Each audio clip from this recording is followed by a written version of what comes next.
Experts say that this shutdown could really hit Americans' wallets harder than past closures.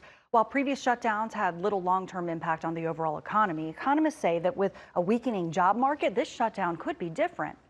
This is a precarious time, and in some ways, given the fact that the U.S. economy has been seen currently or recently at an inflection point, having the lack of visibility on the job market is extremely inopportune. Well, the Labor Department's monthly jobs report, which was scheduled to be released on Friday, won't be released due to the shutdown. Analysts say the economic uncertainty could slow spending by both consumers and businesses, making a delicate economy even more unstable. Stay with Atlanta News First as we cover all angles of this shutdown, including the potential lasting effects here in Metro Atlanta. We'll post everything that we know on the free Atlanta News First app.